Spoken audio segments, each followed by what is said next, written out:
أحب الصالحين ولست منهم لعلي أن أنال بهم شفاعة. السلام عليكم ورحمة الله وبركاته.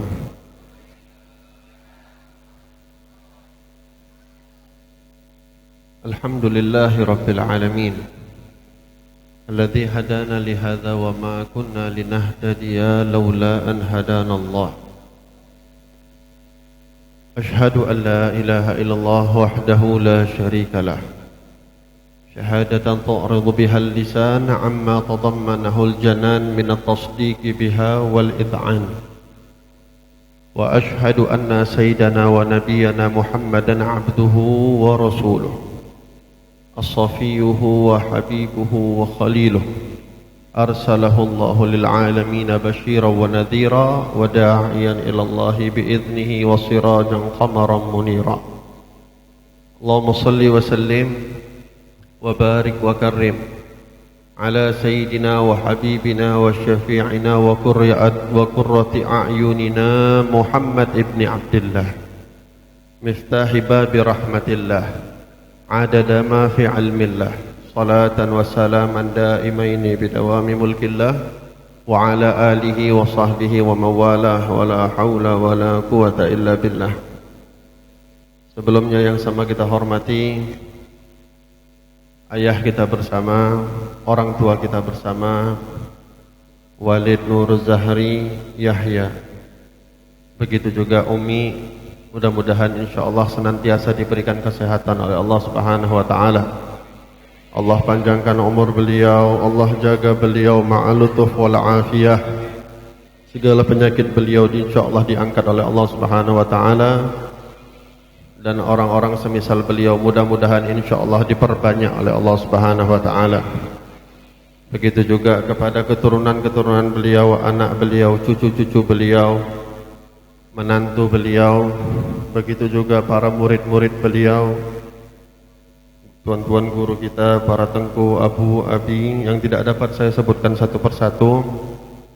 Dan begitu juga rasa sayang saya, ta'zim saya kepada seluruh santri dan santriwati Ma'had Ummul Aiman. Mudah-mudahan insyaallah menjadi ulama semuanya insyaallah. Menjadi orang-orang salihin, salihat insyaallah. Menjadi orang-orang yang dapat membanggakan baginda Nabi Muhammad sallallahu alaihi wasallam. Adik-adik semua, kita berbicara, saya berbicara di sini bukan berbicara dengan yang ada di panggung. Juga bukan berbicara dengan yang ada duduk di atas kursi. Saya yakin yang duduk di atas kursi insyaallah mungkin guru-gurunya. Karena seharusnya saya yang mendapatkan ceramah dari antum-antum semua. Seharusnya saya mendengarkan tausiah dari antum-antum semua. Tapi ini karena sederajat kita. Ya, kita ini sekarang sederajat, sama-sama talib, sama-sama penuntut ilmu agama. Adik-adik semua kita sedang diberikan amanah oleh Allah Subhanahu wa taala. Allah sedang memilih kita, diberikan satu tanggung jawab oleh Allah Subhanahu wa taala ke atas kita semua yang mungkin tidak diberikan oleh Allah Subhanahu wa taala kepada banyak orang yang lain di luar sana. Alhamdulillah. Ketika Allah Subhanahu wa taala mentakdirkan kita, khususnya kepada adik-adik yang bisa belajar di Ma'had Dayah Ummul Aiman. Ini merupakan salah satu tanda kabar gembira dari Allah Subhanahu wa taala, sebagaimana yang sering kita dengarkan hadisnya daripada Nabi Muhammad sallallahu alaihi wasallam, man yuridillahu bihi khairan yufaqihu. Barang siapa yang Allah ingin kebaikan ada pada dirinya, maka Allah akan berikan kefahaman agama. Tidak mungkin orang dapat memahami ilmu agama kecuali dia mengambil jalan-jalan, jalur-jalur untuk memahami ilmu agama tersebut. Adik-adik, di zaman dahulu tuh memang nggak ada pondok pesantren. Di zaman dahulu tuh nggak ada dayah. Di zaman dahulu itu ma'had. Kalau orang Wahabi bilang ini mungkin salah satu adalah bid'ah. Pondok pesantren ini bisa dikatakan bid'ah karena di zaman Nabi Muhammad nggak ada. Tapi kita tidak sama dengan mereka. Ini adalah sunnah yang sangat nyata yang diajarkan oleh ulama-ulama kita. Kita dulu di zaman dahulu nggak pernah mendengar Imam Syafi'i itu belajar hidayah, Imam Malik itu belajar hidayah, Imam Abu Hanifah belajar hidayah. Kita nggak pernah dengar itu. Bahkan orang-orang yang semisal mereka, di bawah mereka, Imam An-Nawawi tak belajar hidayah, tapi mereka menjadikan semua tempat itu sebagai hidayah. Masjid-masjid yang di dalamnya ada para masyaikh dijadikan hidayah. Namun di zaman sekarang tak sama dengan zaman dahulu. Perlu ada tempat-tempat khusus untuk kita belajar ilmu agama, dan alhamdulillah Allah Subhanahu wa taala menjadikan salah satu tempat yang ada di negeri kita, khususnya di kota kita, khususnya di desa kita, Desa Samalanga, Kota Samalanga, adalah Dayah Ummul Aiman yang cukup terkenal di mana-mana, dikarenakan walid kita, Walid Nur Zahri, merupakan ulama yang sangat disegani di mana-mana. Dan kita alhamdulillah diberikan oleh Allah Subhanahu wa taala, dipilih oleh Allah bisa mempunyai kesempatan untuk menjadi talibul ilmi. Itu yang pertama. Ini merupakan amanah yang besar yang diberikan oleh Allah Subhanahu wa taala, yang mohon maaf mungkin di luaran sana banyak orang mau masuk ke Dayah Ummul Aiman tapi tidak dapat kesempatan. Bahkan jauh lebih banyak lagi orang di luaran sana untuk berkeinginan mau jadi santri saja belum punya niat di dalam hatinya. Maka kalian yang sudah dipilih oleh Allah Subhanahu wa taala, hakikatnya ketika kalian melamarkan, mendaftarkan diri kalian untuk masuk ke Ummul Aiman, bukan guru-guru kalian yang menerima kalian masuk atau tidak, tapi ini adalah taufik dari Allah Subhanahu wa taala yang menggerakkan hati guru-guru kalian untuk dapat menerima kalian mengemban amanah yang akan kalian emban di jalan Allah Subhanahu wa taala. Oleh sebab itu, ketika Allah Subhanahu wa taala telah memberikan amanah ini untuk kita, orang yang al-amin, orang yang jujur, orang yang memiliki sifat amanah, dia tidak akan menyia-nyiakan amanah yang diberikan oleh Allah Subhanahu wa taala. Contoh Nabi kita Rasulullah sallallahu alaihi wasallam yang sebelum diangkat menjadi nabi, sebelum diangkat menjadi rasul ketika di dunia, itu beliau sudah diberi gelar dengan al-amin, orang yang sangat memiliki amanah di dalam menjaga kepercayaannya orang. Dan yang kalian terima sekarang atau yang kalian ambil bukan hanya kepercayaannya orang, akan tetapi kepercayaannya Allah Subhanahu wa ta'ala. Ilmu yang kalian dapat adalah datangnya dari Allah. Ilmu yang kalian pelajari adalah ilmu yang datang dari Allah. Adik-adik semua, kalaulah di luaran sana banyak orang yang bangga ketika dia belajar di universitas di Harvard, banyak orang bangga dia belajar di Universitas Oxford, atau apalah nama-nama yang ada di luar negeri sana, itu seharusnya tidak menjadi kebanggaan. Yang paling bangga adalah kita semua ketika kita belajar ilmu khususnya di Dayah Ummul Aiman. Memang secara hakikat kenyataannya Samalanga tidak terkenal seperti Australia. Samalanga di dunia, di telinganya orang-orang modern tidak terkenal semisal kota London, tak terkenal semisal Amerika Serikat. Tapi ingat, Samalanga insya Allah lebih dikenal di sisi penduduk langit dibandingkan penduduk orang-orang modern. Orang langit lebih mengenal Samalanga. Kenapa? Orang Samalanga insya Allah paling banyak di antara seluruh Aceh, khususnya orang-orang yang mengingat Allah Subhanahu wa ta'ala. Oleh sebab itu ini amanah, merupakan amanah ketika kalian ditunjuk oleh Allah Subhanahu wa ta'ala menjadi pengemban, dan kalian akan disiapkan oleh Allah Subhanahu wa ta'ala menjadi pewaris baginda Nabi Muhammad sallallahu alaihi wasallam.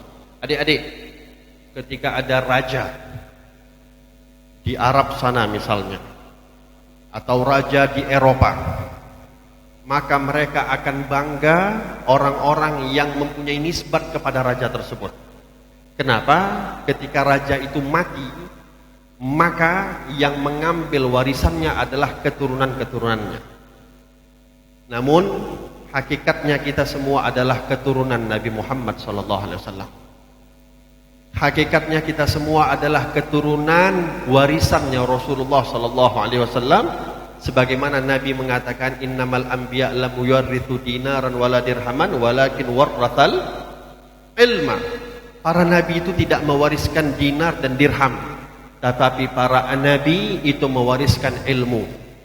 Tahu enggak ketika Nabi Muhammad SAW meninggal, bahkan Siti Fatimah sekalipun, putri kekasih, putri tercinta Nabi Muhammad SAW, tidak mendapatkan apapun dari wafatnya Nabi Muhammad SAW. Satu harta pun tidak didapati oleh Siti Fatimah setelah wafatnya Nabi Muhammad. Kenapa? Karena memang Nabi Muhammad ketika berbicara, para nabi tidak mewariskan dinar dan dirham, dibuktikan setelah beliau wafat. Anak beliau, putri beliau, istri beliau tak memiliki apapun. Bahkan Nabi Muhammad ketika wafat tak memiliki rumah, beliau wafat di rumah istri beliau Siti Aisyah. Tapi apa yang ditinggalkan oleh Nabi Muhammad? Ilmu. Ilmu yang diberikan oleh Rasulullah SAW, ilmu yang ditinggalkan oleh Nabi Muhammad SAW. Oleh sebab itu, pegang teguh ini amal, pegang teguh ini ilmu, karena Allah Subhanahu wa Ta'ala sedang memilih kita semua untuk mengemban menjadi pewaris baginda Nabi Muhammad SAW. Akan tetapi, di saat seseorang diberikan taufik oleh Allah untuk menuntut ilmu, tak mungkin seseorang itu bisa langsung menjadi orang alim. Tak ada orang yang ketika lahir langsung jadi ulama. Tak ada satupun manusia yang ketika dikeluarkan dari perut ibunya tiba-tiba menjadi orang soleh, menjadi orang alim, menjadi mufti, menjadi qadhi. Gak ada. Semuanya harus punya proses.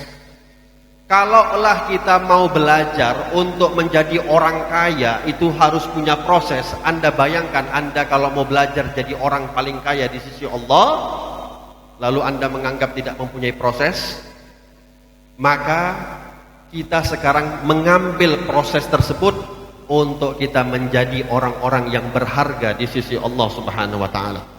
Ketika Allah Subhanahu wa Ta'ala mengatakan, yarfa'illahu alladhina amanu minkum walladhina utul ilma darajat. Allah mengangkat dua golongan. Yang pertama orang-orang beriman, dan yang kedua orang-orang yang menuntut ilmu. Lalu Sayyidina Allah Subhanahu wa Ta'ala berfirman, "Qul hal yastawil ladzina ya'lamuna wal ladzina la ya'lamun?" Katakan wahai Nabi Muhammad, apakah sama kedudukan orang yang berilmu dengan kedudukan orang yang tak punya ilmu?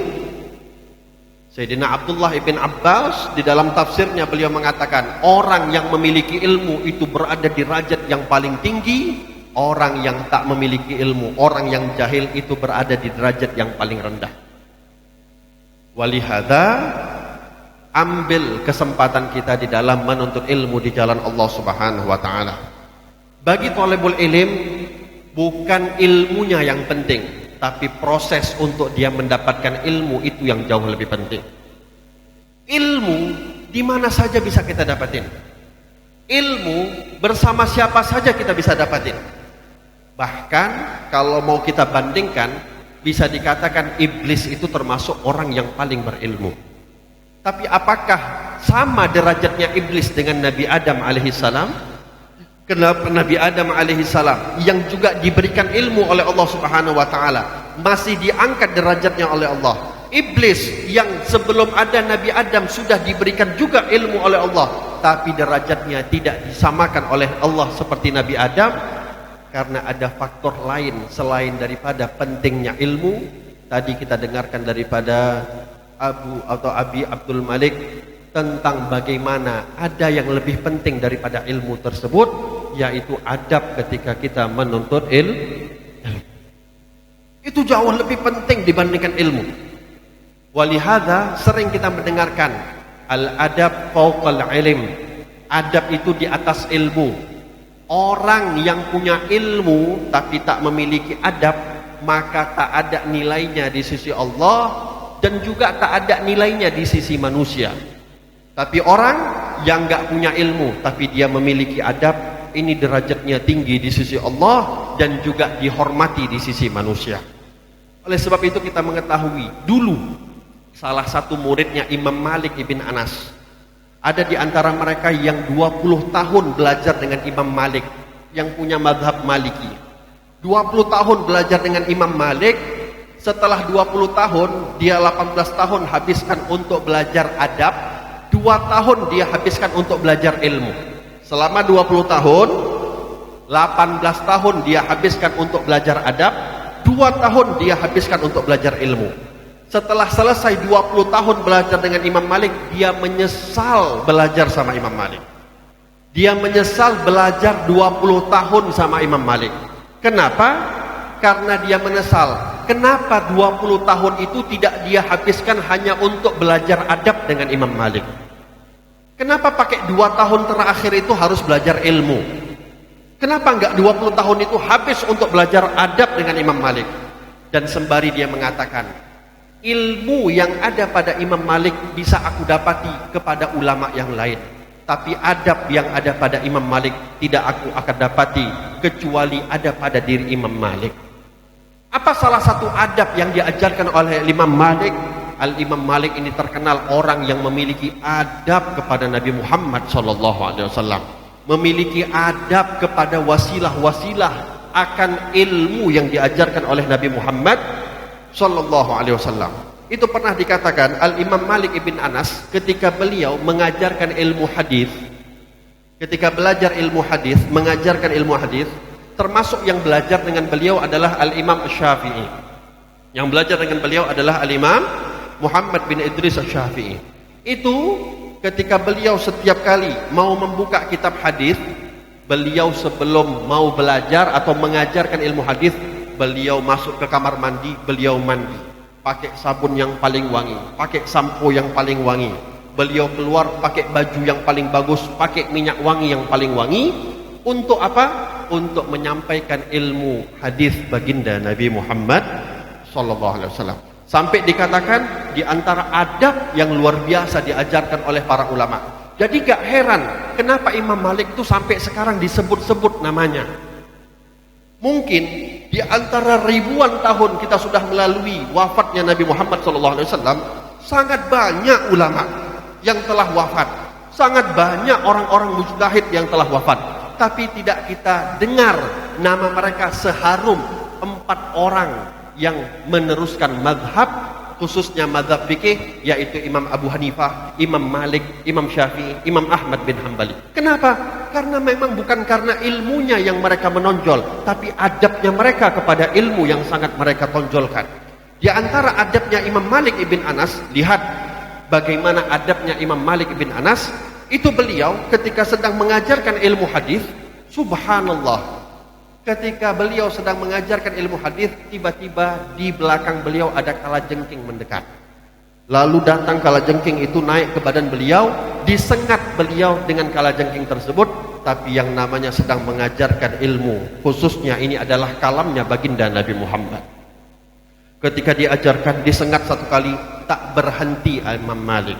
Disengat 2 kali, tak berhenti Imam Malik.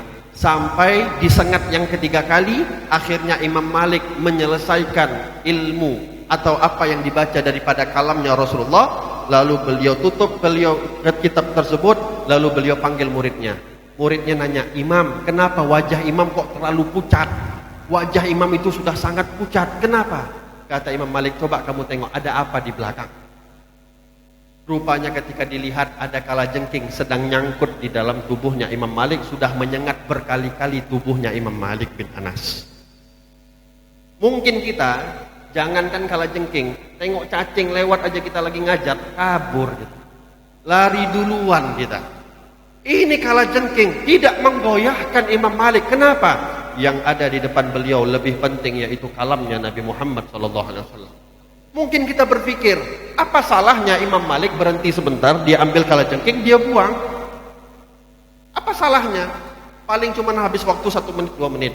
Tapi inilah bagaimana mereka diajarkan oleh guru-guru mereka. Siapa guru mereka? Para sahabat. Sahabat siapa guru mereka? Nabi Muhammad. Mereka diajarkan betul-betul adab. Sehingga lihat bagaimana tarbiyahnya Nabi Muhammad kepada para sahabat. Bagaimana keadaan sahabat kalau berada di hadapan Rasulullah, ka'annahum fi ru'usihim thair. Seakan-akan di kepala mereka itu ada burung yang terhinggap di atas kepalanya para sahabat. Mereka tunduk, tidak akan bergerak kalau di hadapannya ada baginda Nabi Muhammad SAW. Hadirin, kalau kita melihat bagaimana kitab Syama'il, banyaknya kitab-kitab Syama'il yang menjelaskan kepribadian sosok Nabi Muhammad, bukan hadis, kepribadian sosok, bagaimana bentuk wajahnya, bagaimana bentuk bibirnya, bagaimana bentuk telinganya, bagaimana bentuk tangannya, bagaimana bentuk matanya, bagaimana bentuk tubuhnya. Tidak akan kita dapatin yang menceritakan Syama'il Nabi Muhammad itu daripada kalangan pembesar sahabat atau dari kalangan yang dewasa dari para sahabat. Kita akan mendapatin yang menceritakan biasanya yang kecil-kecil. Makanya kita dapatin dua orang yang paling sering menjelaskan Syama'il Nabi Muhammad. Yang pertama adalah Siti Aisyah yang merupakan istri beliau. Yang kedua adalah Sayyidina Anas ibn Malik. Dua-duanya anak kecil. Yang nama Nabi Muhammad SAW menikah dengan Siti Aisyah, kita tahu umurnya berapa. Anas bin Malik usianya 10 tahun. Nabi Muhammad hijrah ke kota Madinah, dihibahkan oleh ibunya untuk khidmah sama Nabi Muhammad SAW. Kenapa? Yang besar-besar Sayyidina Abu Bakar nggak pernah menceritakan tentang kepribadian Nabi. Sayyidina Umar nggak ceritakan, Sayyidina Utsman, karena tadi mereka tak mampu melihat wibawa guru mereka yaitu Nabi Muhammad. Oleh sebab itu hadirin, keberkahan ilmu itu bukan dengan pandainya Anda di dalam mengarang kitab. Keberkahan ilmu itu bukan ada pada diri Anda terbanyaknya Anda menghafal mutun-mutun kitab. Bukan dengan Anda yang mendapatkan nilai 100 di setiap kali ujian. Bukan itu tolak ukur keberkahan ilmu. Tetapi letak keberkahan ilmu adalah setinggi apa adab Anda bersama guru-guru Anda. Hadirin, Al-Imam Syafi'i itu punya murid, salah satunya namanya Al-Imam Buwaiti. Buwaiti ini kalau kita ikut dari segi bahasa Arab, ini merupakan isim tasghir, berasal dari kata bati. Bati ini artinya lembah, lambat, lemot kalau bahasanya orang sekarang, lemot otaknya. Buwaiti lebih lemot lagi, sangat-sangat lambat. Tahu bagaimana saking lambatnya? Kenapa disebut Imam Buwaiti? Itu dikatakan Imam Buwaiti ini setiap kali belajar sama Nabi Muhammad, sama Imam Syafi'i, itu dikatakan beliau menghafal apa yang diperintahkan oleh Imam Syafi'i 200 kali diulang, itu enggak hafal-hafal. Padahal mungkin cuma satu kalimat 200 kali diulang. Saya yakin anak Ummul Aiman insya Allah sebodoh-bodohnya, sebatik-batiknya, itu insya Allah paling 50 kali, paling udah insya Allah udah hafal. Ini Imam Buwaiti, beliau pulang, PR yang dikasih oleh Imam Syafi'i dihafal sama beliau. Itu dikatakan beliau ngafal di rumahnya yang 200 kali diulang, beliau mencoba ngafal, beliaunya nggak hafal, tetangganya yang hafal. Beliau ngulangnya tuh besar-besar suaranya. Qala Imam Syafi'i, qala Imam Syafi'i. 200 kali diulang, tetangganya yang nggak mau hafal-ngafal. Tapi tahu? Spesial Imam Buwaiti di hati Imam Syafi'i. Imam Syafi'i itu pernah terkejut dengan apa yang dilakukan oleh Imam Buwaiti. Sehingga secara spontan Imam Syafi'i itu mendoakan dengan doa yang begitu luar biasa kepada Imam Buwaiti, khususnya dibandingkan murid-muridnya yang lain. Murid-muridnya mungkin orang-orang alim. Al-Imam Ahmad ibn Hanbal alim di antara muridnya Imam Syafi'i. Tapi pernah satu kali Imam Syafi'i mendoakan dengan doa yang luar biasa, khusus untuk muridnya beliau yang bernama Imam Buwaiti. Apa yang dilakukan oleh Imam Buwaiti? Kecintaan beliau kepada gurunya yaitu Al-Imam Syafi'i. Jalan pernah satu kali Imam Syafi'i dengan di antara murid-muridnya, salah satunya adalah Imam Buwaiti.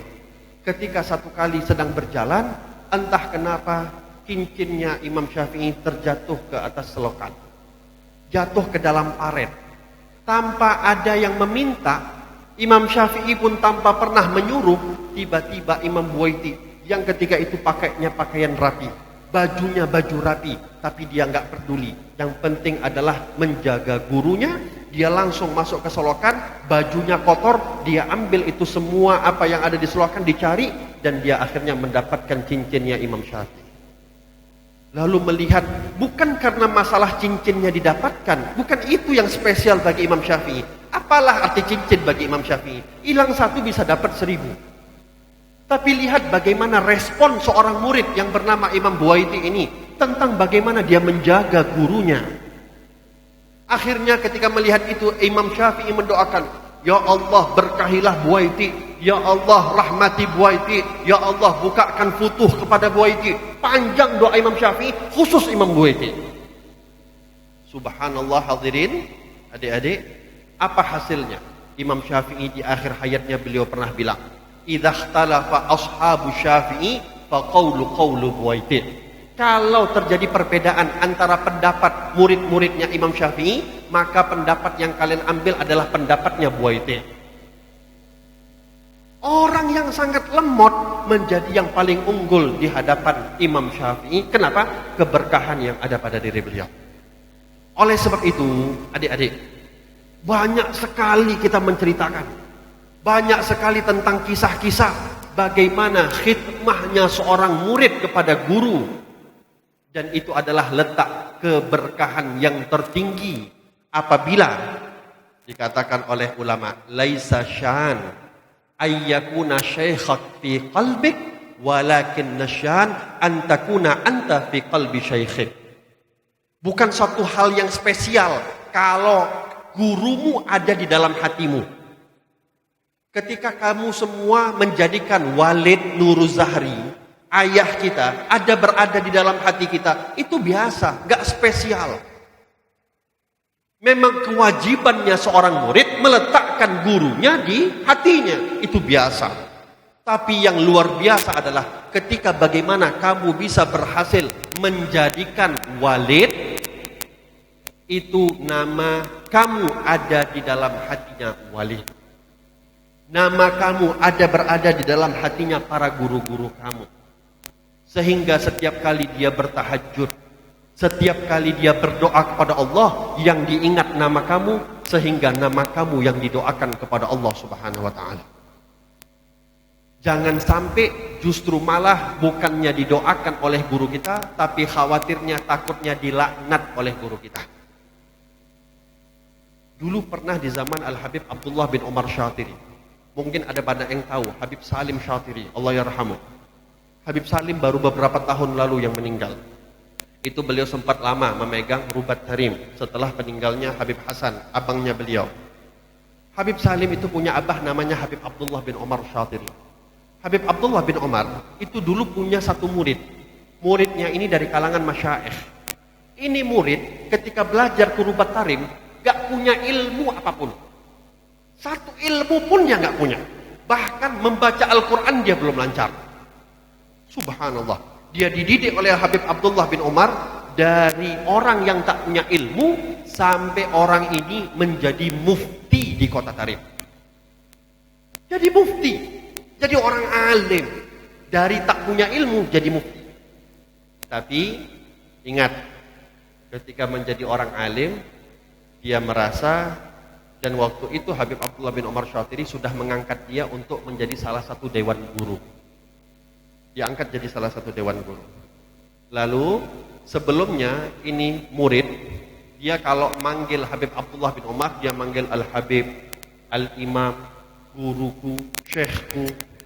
Tapi karena merasa dirinya sudah diangkat jadi guru, lama-lama merasa dirinya sederajat dengan Habib Abdullah bin Umar. Akhirnya yang awalnya manggil Al-Imam, manggil Al-Habib, belakangan dia manggil Abdullah bin Umar. Kata-kata Habibnya sudah hilang. Kata-kata syekhnya sudah hilang. Dan ini penyakit biasanya santri-santri zaman now.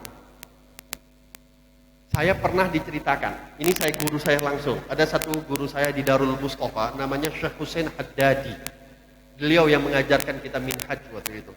Syekh Husain Haddadi beliau cerita. Kebetulan beliau itu pernah tinggal 1 tahun di Indonesia. Pernah beliau tinggal 1 tahun di Indonesia. Ketika beliau datang ke Indonesia, dan memang beliau ini cukup lama jadi guru di Darul Mustafa, akhirnya banyak alumni-alumni Darul Mustafa ketika itu yang belajar sama beliau. Dan sudah pulang, khususnya yang dari Indonesia. Ketika beliau pulang, beliau nggak ceritakan siapa yang dimaksud, tapi beliau cerita secara umum. Saya ini ketika jumpa dengan murid-murid saya, ketika pulang, Masya Allah, saya baru-baru sampai dipanggil, ya Syekh, ahlan wa sahlan, wa marhaban, tafadhal ya Syekh. 3 bulan pertama dipanggil Syekh terus. Udah karena terlalu sering jumpa, di atas 3 bulan udah enggak Syekh lagi, manggilnya Ustadz Husain. Awalnya manggil Syekh Husain, jadi turun sedikit jadi Ustadz Husain. Padahal sama-sama saja. Cuman kan kalau kita di negeri Indonesia ini kan kalau panggil Syekh itu kan kayak lebih terhormat. Akhirnya manggil Ustadz. Gak lama, 3 bulan setelahnya bukan lagi manggil Ustadz. Kalau jumpa, Husain, apa kabar? Ini ada. Ini penyakit-penyakit kita hadirin. Kalau udah merasa akrab sedikit sama guru, dikasih kesempatan oleh guru kita untuk kita dijadikan teman yang lebih dekat dengan kita dibandingkan dengan kawan-kawan kita. Terus kita merasa, oh sekarang saya udah akrab, udah bisa dianggap bermain sama guru kita. Lalu kita kurangi ta'zim kita kepada guru-guru kita.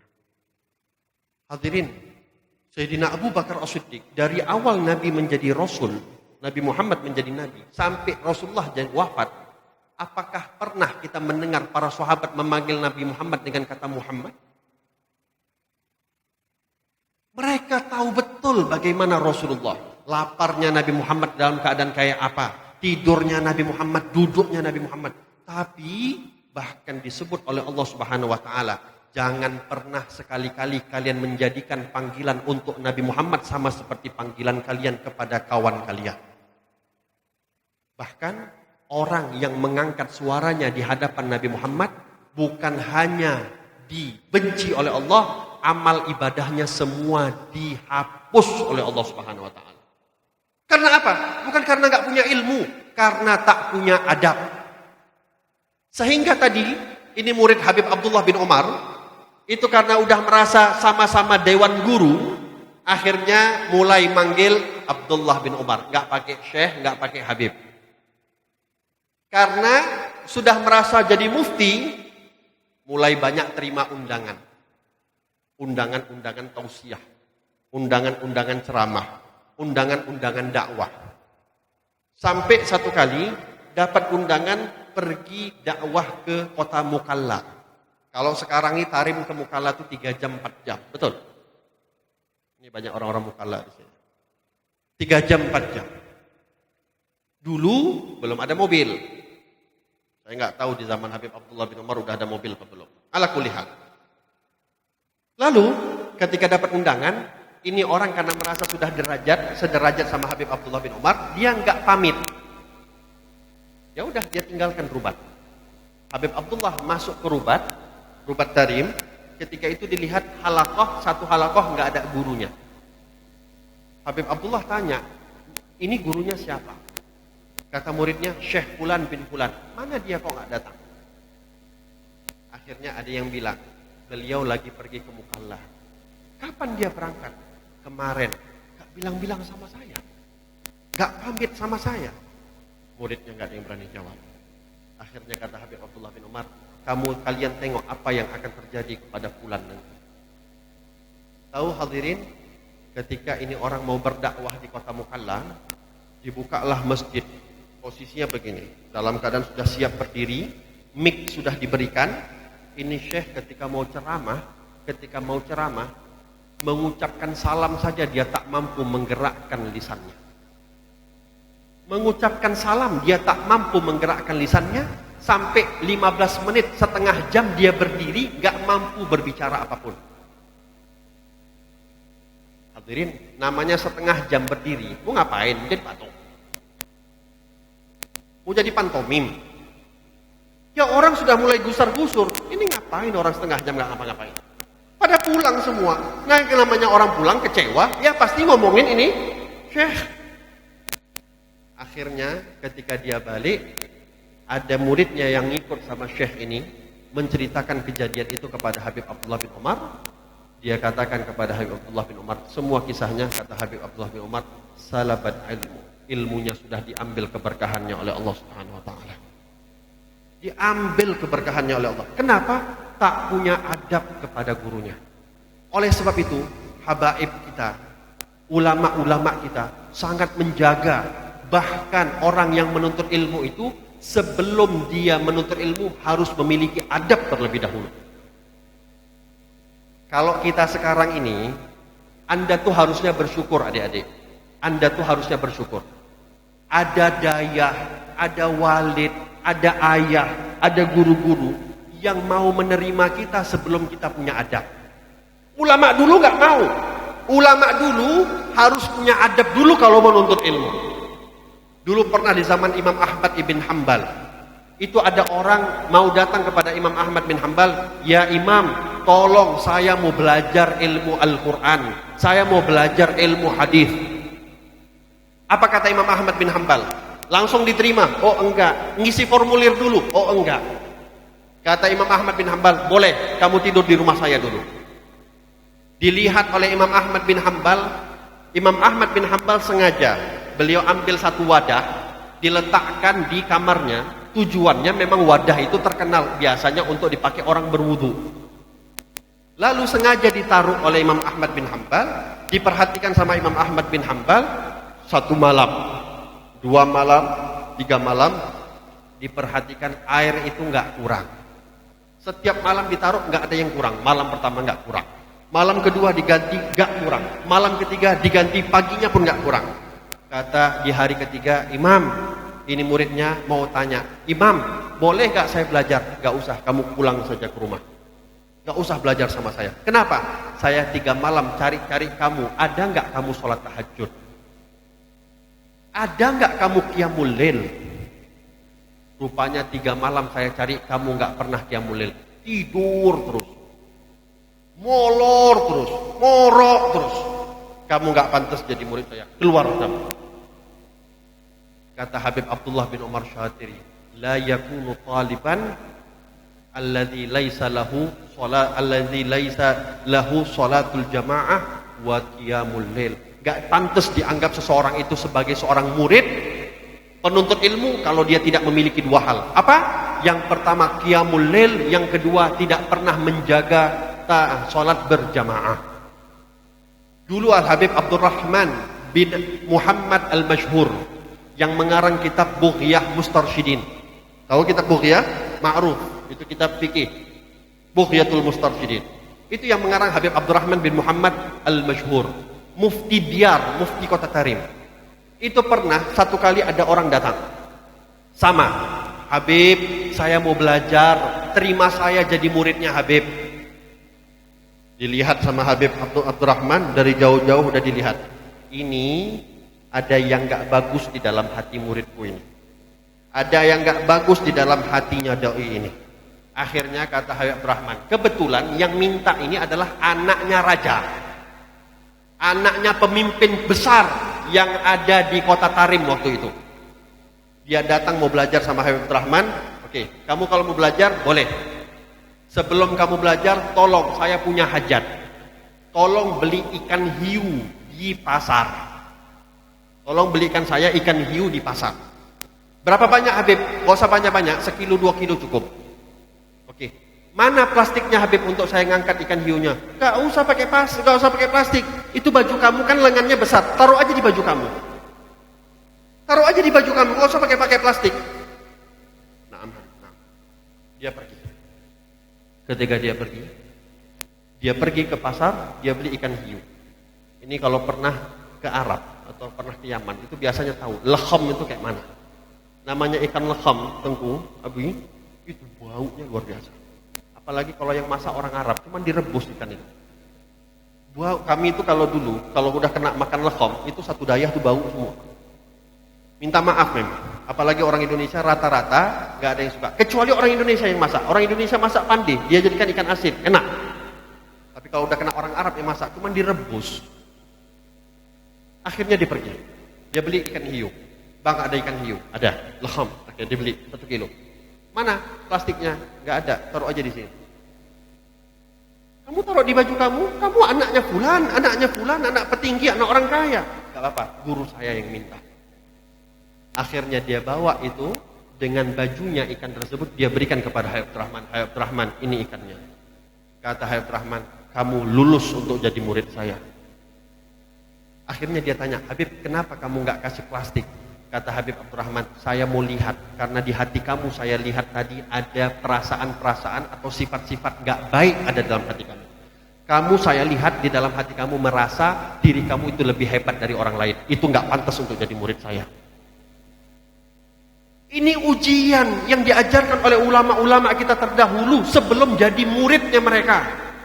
Makanya jangan heran kalau Imam Syafi'i itu jadi murid hebatnya Imam Malik. Imam Ahmad bin Hanbal jadi muridnya hebatnya Imam Syafi'i. Kenapa? Sebelum jadi murid saja mereka udah diajarkan adab terlebih dahulu. Ada santri pula zaman sekarang bilang, santri zaman now, guru kami gak kayak Imam Syafi'i. Guru kami di Daya gak ada yang kayak Imam Ahmad bin Hanbal. Lah, Anda jadi Imam Syafi'i dulu baru dapat guru Imam Malik. Anda jadi Imam Ahmad bin Hanbal dulu baru dapat guru Imam Syafi'i. Kalau Anda masih kayak Imam Samudra, ya dapatnya juga ya Imam Amrozi. Kurang lebih.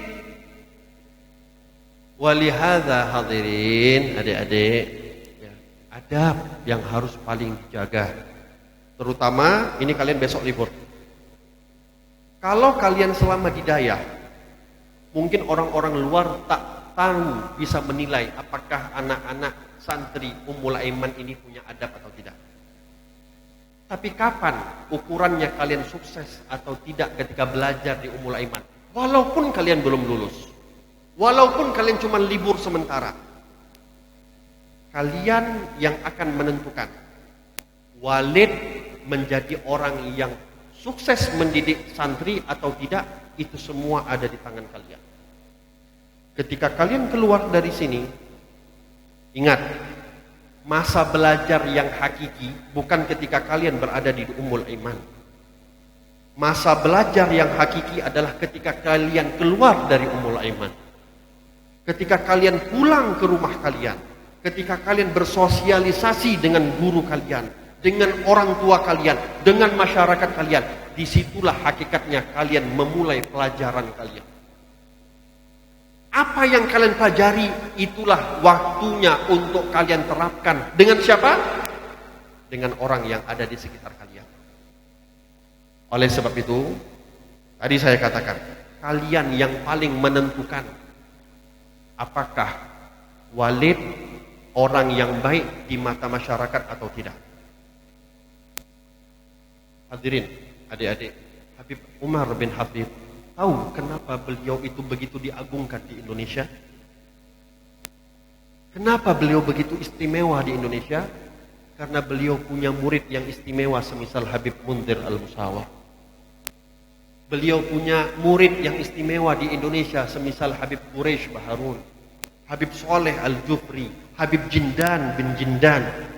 Orang-orang istimewa yang mengharumkan nama gurunya, yang kita yakin orang-orang Indonesia pun gak terlalu banyak yang kenal dengan Habib Umar. Kan gak mungkin orang Yaman tiba-tiba datang ke Indonesia tiba-tiba langsung terkenal. Saya tahun 2002 Habib Umar datang ke Medan, saya minta izin ke sekolah, mau pulang cepat. Kenapa? Mau hadir majelisnya Habib Umar tahun 2002 ke Medan. Pertama kali beliau ke Medan. Saya ketika minta izin sama guru saya, ditanya, mau ngapain? Ada orang Arab datang ke Medan. Gak kenal betul sama Habib Umar. Yang saya tahu ada orang Arab, orangnya ya Masya Allah, saya mau hadir majelisnya. Itu cara saya minta izin sama guru saya. Karena memang gak akan mungkin seorang itu langsung terkenal. Kenapa Imam Syafi'i? Syuf, Imam Syafi'i, imam madhab kita, itu lebih unggul dibandingkan imam madhab yang lain. Bukan kita mau banding-bandingkan. Tapi kalau mohon maaf, kalau kita mau bandingkan dengan Imam Abu Hanifah, dibandingkan dengan Imam Malik, dibandingkan dengan Imam Hambali, kita tuh harus banyak bersyukur kita punya mazhab adalah mazhab Imam Syafi'i. Di sini ada mazhab yang lain. Takutnya nanti diboikot saya. Ini banyak. Ada ulama mengatakan mazhab Hanafi rijalun la kutuba fiha. Mazhabul Malik kutubun la rijala fiha. Mazhabul Syafi'i kutub war rijal. Mazhabnya Imam Abu Hanifah itu ulamanya banyak, tapi karangan kitabnya sedikit. Coba, sulit kita nyari karangan kitab dalam mazhab Imam Abu Hanifah. Apapun fikihnya sulit. Mazhab Maliki kitabnya banyak, di ulamanya yang sedikit. Makanya mazhab Maliki ini bisa dikatakan nisbahnya di dunia ini paling kecil. Mungkin hanya sebahagian besar, paling banyak itu di Afrika. Kalau Imam Abu Hanifah masih cukup banyak di Eropa, di Turki, itu masih banyak Imam Abu Hanifah. Di Kanada, Imam Syafi'i, rijal wa kutub. Ulamanya banyak, kitab-kitabnya banyak. Itu kan kita punya kitab Tabaqat Syafi'iyah. Setebal ini isinya nama ulama semua. Kitab-kitab Imam Syafi'i. Makanya kita ini kalau mau pondok paling lama itu mazhab Imam Syafi'i. Saking banyaknya kitab yang mau dipelajari. Lalu mazhab Imam Ahmad, la kitab wala rijal. Kitabnya nggak ada, ulamanya pun nggak ada. Mohon maaf bukannya tadi mau membanding-bandingkan. Tapi ya hasilnya kayak gitu. Orang yang menisbatkan dirinya kepada Imam Ahmad bin Hambali jadinya kayak Syekh Abdullah bin Taimiyah. Baliknya kepada Muhammad bin Abdul Wahab. Itu menisbatkan diri mereka kepada Imam karena tadi la rijal wala kitab. Apa yang membuat Imam Syafi'i terkenal? Ulama-ulamanya banyak. Murid-muridnya semisal Imam An-Nawawi. Muridnya semisal Ibn Hajar Al-Asqalani, muridnya semisal Imam Ibn Hajar Al-Haytami, muridnya semisal Imam Romli. Mereka yang mengharumkan nama Imam Syafi'i. Imam Nawawi dikasih kesempatan untuk membuat mazhab baru, gak mau, cukup bagiku Imam Syafi'i. Maka tadi saya katakan, Anda yang akan menentukan apakah walid baik di mata masyarakat atau buruk di mata masyarakat.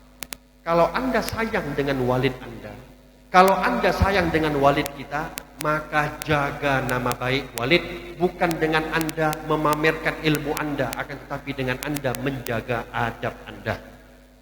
Al-Habib Abdullah bin Husain bin Tahir, itu yang mengarang kitab Sulamut Taufik. Itu biasanya kitab Sulamut Taufik itu dibaca di Indonesia. Habib Abdullah bin Husain bin Tahir, itu dikatakan ketika beliau berada di majlis, kalau ada gurunya beliau Habib Hasan bin Saleh Al-Bahar, yang mohon maaf, Habib Abdullah bin Husain bin Tahir ini sebenarnya lebih terkenal dibandingkan Habib Hasan bin Saleh. Habib Abdullah bin Husain bin Tahir itu yang mengarang qasidah Ya Arhamar Rahimin, yang mengarang kitab Sulamut Taufik, yang mengarang kitab Majmu'. Itu dikatakan kalau ada Habib Hasan bin Saleh Al-Bahar di dalam majlis dan mereka meminta Habib Abdullah bin Husain berbicara untuk menyampaikan tausiah, satu huruf pun nggak akan dikeluarkan oleh Habib Abdullah bin Husain bin Tahir. Kenapa? Beliau mengatakan, bagaimana caranya aku bisa berbicara sementara di sampingku ada guruku Habib Hasan bin Saleh Al-Bahar. Orang-orang tanya, Habib, kenapa Habib itu sangat menghormati guru Habib? Bahkan kami melihat Habib itu menghormati guru Habib dibandingkan ayah Habib sendiri. Apa kata Habib Hasan bin Saleh? Ya, ayahku alladzi razaqani hayatul faniyah. Amma syekhi Habib Hasan bin Saleh walladzi razaqani hayatul baqiyah. Ayahku, dia yang memberikan aku kehidupan yang fana ini. Tapi guruku, dialah yang memberikan aku kehidupan yang kekal nanti di akhirat. Aku harus menghormati guruku dibandingkan ayahku. Ini takzim yang diajarkan oleh para ulama. Sehingga nggak heran ketika kita melihat bagaimana walaupun mungkin ratusan tahun mereka sudah meninggalkan dunia, tapi mereka masih harum namanya disebut oleh orang-orang yang mencintai ilmu-ilmu mereka. Oleh sebab itu, ayo kita belajar. Yang tadi dikatakan oleh abi kita, jangan hanya fokus dengan ilmu, tapi keberkahan itu ada letaknya pada adab kalian kepada guru kalian. Jaga adab kalian, maka kalian akan semakin dijaga oleh Allah Subhanahu wa taala. Sebagaimana kalian menjaga adab kalian kepada guru kalian, satu saat ketika kalian menjadi ulama, satu saat ketika kalian menjadi ustadz, satu saat ketika kalian menjadi abu, menjadi abi, menjadi abia, menjadi abadi, menjadi tengku, kalian akan diperlakukan sebagaimana cara kalian memperlakukan dulu guru-guru kalian. Kata Nabi Muhammad SAW, kama tadinu tudan. Sebagaimana kamu melakukan sesuatu, maka kamu akan diperlakukan sesuatu sama seperti kamu melakukan sesuatu tersebut. Kamu punya adab kepada guru kamu, maka kamu saatnya nanti ketika memiliki murid akan memiliki murid yang beradab sama kamu. Al-khadam, man khadam yukhdam. Orang yang khidmah, maka dia akan dikhidmahi oleh orang lain. Hukum karma akan berlaku.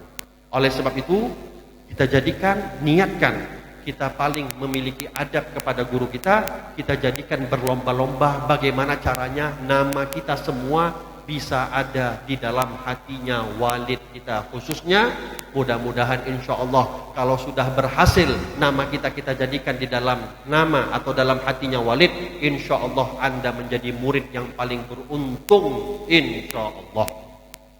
Mudah-mudahan insya Allah menjadi ulama semua.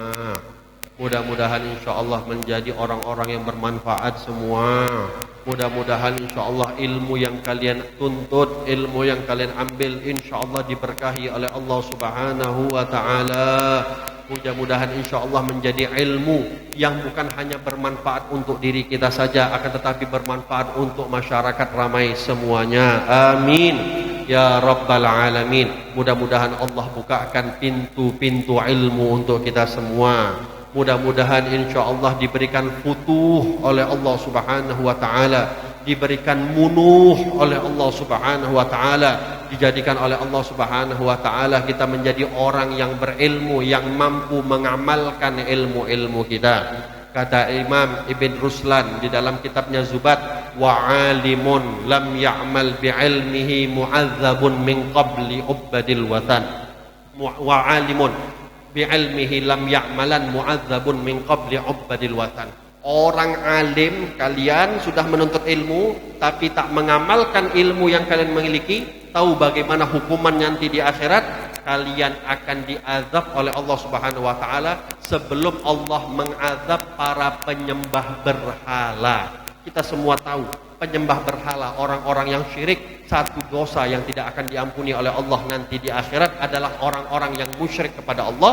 Tapi orang yang punya ilmu dan tidak mengamalkan ilmunya lebih duluan diazab oleh Allah sebelum orang-orang yang musyrik yang menyembah berhala mensyirikkan Allah Subhanahu wa ta'ala. Mudah-mudahan Allah Subhanahu wa ta'ala jauhkan kita daripada azab demikian. Mudah-mudahan insyaallah kita diberikan taufik dan hidayah oleh Allah Subhanahu wa ta'ala, dapat mengamalkan semua ilmu yang diberikan oleh Allah Subhanahu wa ta'ala, menjaga ilmu yang diberikan oleh Allah Subhanahu wa ta'ala, menjaga amanah ilmu yang diberikan oleh Allah Subhanahu wa ta'ala. Mudah-mudahan insyaallah kita dapat menjadi pewaris yang hakiki baginda Nabi Muhammad sallallahu alaihi wa ala alihi wa sahbihi wasallam. Mudah-mudahan insyaallah apa yang kita lakukan dengan ilmu kita dapat menyenangkan hati baginda Rasulullah sallallahu alaihi wa ala alihi wa sahbihi wasallam, dapat membahagiakan Nabi Muhammad sallallahu alaihi wasallam sehingga beliau bangga dengan kita sebagai umatnya baginda Nabi Muhammad sallallahu alaihi wasallam, yang harapan kita terbesar ketika kita mati nanti bisa berkumpul lagi bersama Nabi Muhammad sallallahu alaihi wa ala alihi wa sahbihi wasallam. Harapan terbesar, jadikan ini sebagai cita-cita kita kita mati nanti kumpul sama Nabi Muhammad, kumpul sama Rasulullah. Tak ada kenikmatan surga kalau di dalamnya kita tidak bisa melihat wajah baginda Nabi Muhammad sallallahu alaihi wa ala alihi wasallam. Ya Allah, sebagaimana Engkau kumpulkan kami pada malam hari ini, ya Allah, kumpulkan kami kembali bersama kekasih kami baginda Nabi Muhammad sallallahu alaihi wa ala alihi wasallam. Ya Allah, izinkanlah mata-mata kami untuk dapat memandang wajah kekasih kami baginda Nabi Muhammad sallallahu alaihi wasallam di dunia sebelum di akhirat, ya Allah, di dunia sebelum di akhirat, di dunia sebelum di akhirat, ya Allah.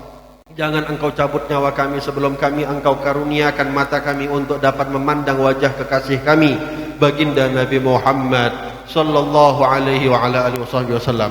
Wanita-wanita kami, ya Allah, santriwati kami, ya Allah, wanita-wanita kami, ya Allah, mudah-mudahan insyaallah semuanya mereka menjadi barisannya Sayyidah Fatimah. Mereka ikut di dalam barisannya Siti Fatimah binti Muhammad sallallahu alaihi wa ala alihi wasallam.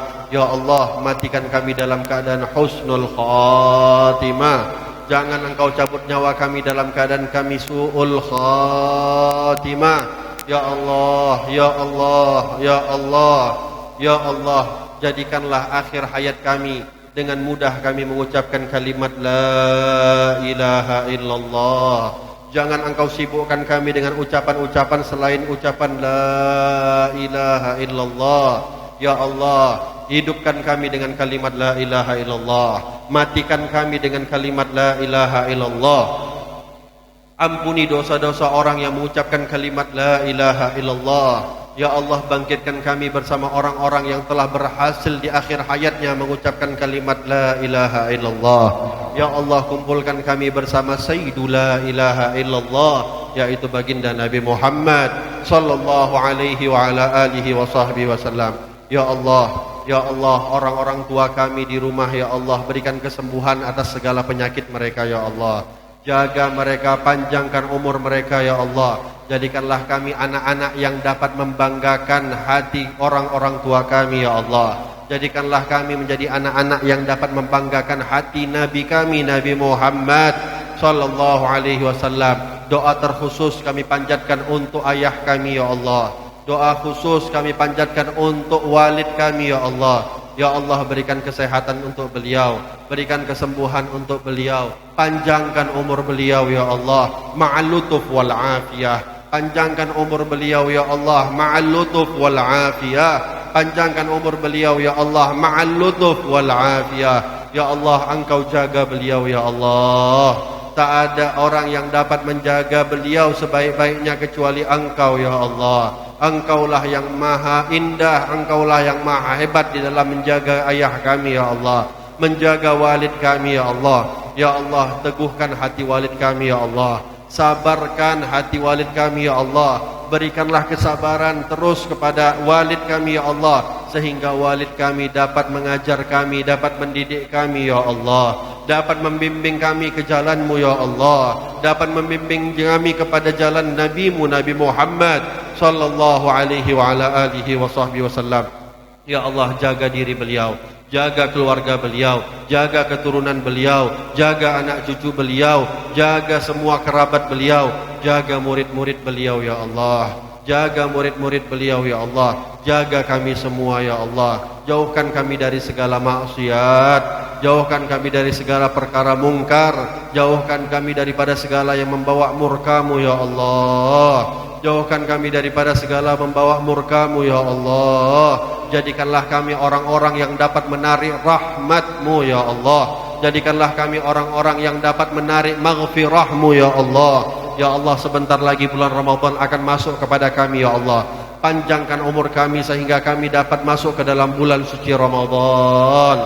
Berikan kesehatan kepada kami sehingga kami maksimal di dalam beribadah di dalam bulan suci Ramadan. Jadikanlah kami orang-orang yang mendapatkan rahmat-Mu di bulan suci Ramadan. Jadikanlah kami orang-orang yang mendapatkan maghfirah-Mu di bulan suci Ramadan.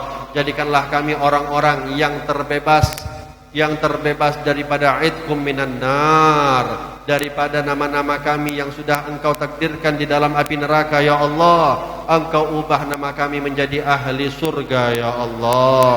Ya Allah, rahmat begitu besar Engkau bentangkan di bulan Ramadan, maghfirah begitu besar Engkau bentangkan di bulan Ramadan. Jangan Engkau haramkan kebaikan-Mu ya Allah atas keburukan yang ada pada diri kami ya Allah. Allahumma la tahrimna al-khair ma indaka li syarri ma indana. Ya Allah, jangan Engkau halangi kebaikan yang ada pada diri-Mu ya Allah. Jangan Engkau halangi kemurahan hati-Mu ya Allah.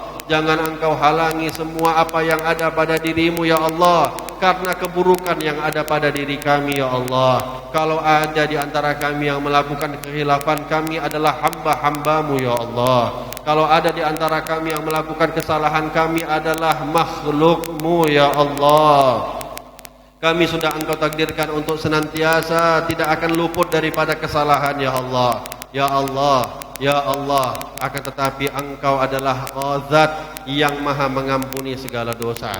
Engkau adalah Zat yang maha memaafkan segala kesalahan. Ya Allah, ampuni dosa kami ya Allah. Ampuni dosa kami ya Allah. Kami pernah berbuat yang tidak baik kepada guru-guru kami ya Allah. Ya Allah, gerakkanlah hati guru-guru kami agar senantiasa mereka meridhai kami ya Allah. Kami pernah berbuat satu hal yang dapat menyakiti hati orang-orang tua kami ya Allah. Ya Allah, gerakkan hati orang tua kami ya Allah, sehingga mereka meridhai kami ya Allah. Jangan Engkau cabut nyawa mereka sampai mereka sudah meridhai kami ya Allah. Jangan Engkau cabut nyawa mereka dalam keadaan mereka sedang murka kepada kami ya Allah. Ya Allah, ya Allah, ya Allah. Kami berniat ya Allah, ilmu yang kami tuntut insya Allah menyebar ke seluruh dunia ya Allah. Ilmu yang kami tuntut ya Allah bisa bermanfaat kepada seluruh umat Nabi Muhammad sallallahu alaihi wa alihi wasallam. Ya Allah, pandanglah niat tulus kami ya Allah. Pandanglah niat kecil kami ya Allah. Namun tak ada yang kecil di bagimu ya Allah. Ya Allah, kabulkan semua hajat-hajat kami ya Allah. Kabulkan semua permintaan-permintaan kami ya Allah. Engkau telah berjanji, apabila kami ingin berharap, kami ingin meminta, mintalah kepada Engkau, dan kami pada malam hari ini sedang menadahkan tangan kami untuk meminta kepadamu ya Allah. Innaka la tukhliful mi'ad. Innaka la tukhliful mi'ad. Ya Allah, innaka la tukhliful mi'ad. Engkau bukan zat yang maha mengingkari janji ya Allah. Ya Allah, kabulkan hajat-hajat kami ya Allah. Semua di antara kami pasti memiliki hajat masing-masing kepadamu ya Allah. Ya Allah, hajat kami Engkau yang jauh lebih mengetahui yang terbaik bagi kami ya Allah. Berikan apa yang terbaik bagimu untuk kami ya Allah. Tak harus apa yang terbaik bagi kami ya Allah. Ya Allah, apa yang terbaik bagimu untuk Engkau takdirkan bagi kami ya Allah. Ya Allah, berikanlah apa yang terbaik bagimu ya Allah. Ya Allah, ya Allah, jangan sampai Engkau keluarkan kami daripada dayah ini ya Allah, sehingga kami dapat menjadi orang-orang yang justru malah bikin malu kepada dayah kami ya Allah, yang justru malah bikin malu kepada ayah kami ya Allah. Jadikanlah kami orang-orang yang dapat mengharumkan nama ayah kami ya Allah. Jadilah kami santri-santri, santriwati yang dapat mengharumkan nama dayah kami Ummul Aiman ya Allah. Ya Allah, ya Allah, jadikanlah dayah Ummul Aiman ini menjadi tempat lahirnya orang-orang ulama, menjadi tempat lahirnya orang-orang yang menjadi kebanggaan baginda Nabi Muhammad sallallahu alaihi wa ala alihi wa sahbihi wasallam. Ya Allah, ya Allah, ya Allah, banyak di antara kami yang ingin wafat dalam keadaan sedang sujud kepadamu ya Allah. Kabulkan permintaan kami ya Allah. Banyak di antara kami yang ingin wafat dalam keadaan sedang berpuasa ke hadapanmu ya Allah. Kabulkan permintaan kami ya Allah. Ya Allah, ya Allah, ya Allah, ya Allah. Arina wajhak yaumal qiyamah. Tunjukkan kami wajahmu nanti di yaumil qiyamah ya Allah. Kenikmatan terbesar ketika di surga kami dapat memandang wajahmu dan wajah baginda Nabi Muhammad sallallahu alaihi wa ala alihi wa sahbihi wasallam. Ya Rabbi syarrifna bi ru'yati Sayyidina Muhammad. Ya Rabbi syarrifna bi ru'yati Sayyidina Muhammad. Ya Rabbi syarrifna bi ru'yati Sayyidina Muhammad. Biru'yati Sayyidina Muhammad, biru'yati Sayyidina Muhammad. Ya Allah, yang belum pernah melihat wajah Nabi Muhammad baik dalam mimpi ataupun yaqadhah, ya Allah berikan permintaan mereka ya Allah. Kami semua sangat mengharapkan untuk dapat memandang wajah kekasih kami baginda Nabi Muhammad. Ya Allah, Engkau, Nabimu mengatakan, yang tak melihat aku di dunia maka tak pantas melihat aku di akhirat. Ya Allah, jangan Engkau cabut nyawa kami sehingga kami melihat wajah baginda Nabi Muhammad sallallahu alaihi wa ala alihi wa sahbihi wasallam. Ya Allah, jagalah guru-guru kami ya Allah. Jagalah guru-guru kami ya Allah. Jagalah orang-orang yang senantiasa mengajarkan kami ya Allah. Orang-orang yang senantiasa mendidik kami ya Allah. Ya Allah, kabulkan semua hajat-hajat guru-guru kami ya Allah. Hajat dunia mereka ya Allah Engkau mudahkan ya Allah. Ya Allah, hajat akhirat mereka Engkau barengi dengan maghfirah-Mu ya Allah. Ya Allah, kumpulkan kami bersama guru kami, bersama orang tua kami di surga-Mu yang tertinggi, surgatul firdaus, jannatul firdaus ya Allah. Ya Allah, ya Allah, ya Allah, kabulkan semua hajat-hajat kami ya Allah. Allahumma inna nas'aluka ma sa'alaka minhu abduka nabiyuka Muhammadin sallallahu alaihi wasallam wa ibaduka salihun wa na'udzu bika mimma sta'adzaka minhu abduka nabiyuka Muhammadin sallallahu alaihi wasallam wa ibaduka salihun wa antal musta'an wa 'alaikal balagh wa la haula wa la quwwata illa billah. Allahumma iftah 'alaina futuhal 'arifin. اللهم افتح علينا فتوح العارفين. اللهم افتح علينا فتوح العارفين. اللهم فقهنا في الدين وعلمنا علم التأويل بحق سواء السبيل. اللهم إنا نسألك علما نافعا ورزقا حلالا طيبا وعملا متقبلا. اللهم إنا نعوذ بك من علم لا ينفع ومن قلب لا يخشع ومن عمل لا يرفع ومن دعاء لا يستجاب لها. اللهم بارك لنا في أولادنا وأهلنا وأزواجنا ولا تضرهم ووفقنا ووفقهم لطاعتك وارزقنا برهم وارزقنا برهم وارزقنا برهم يا الله. ربنا هب لنا من أزواجنا وذرياتنا قرة أعين واجعلنا للمتقين إماما. ربنا لا تزغ قلوبنا بعد إذ هديتنا وهب لنا من لدنك رحمة إنك أنت الوهاب. ربنا آتنا في الدنيا حسنة وفي الآخرة حسنة وقنا عذاب النار. وصلى الله على سيدنا محمد وعلى آله وصحبه وسلم بفضل سبحان ربك رب العزة عما يصفون وسلام على المرسلين والحمد لله رب العالمين. Saya mohon maaf sebesar-besarnya kepada semua yang hadir, wabil khusus untuk ayah kita, walid kita. Mudah-mudahan insyaallah semuanya saling memaafkan, dan insyaallah pun bentar lagi kita akan masuk dalam bulan suci Ramadan. Mudah-mudahan insyaallah kita bersihkan hati kita.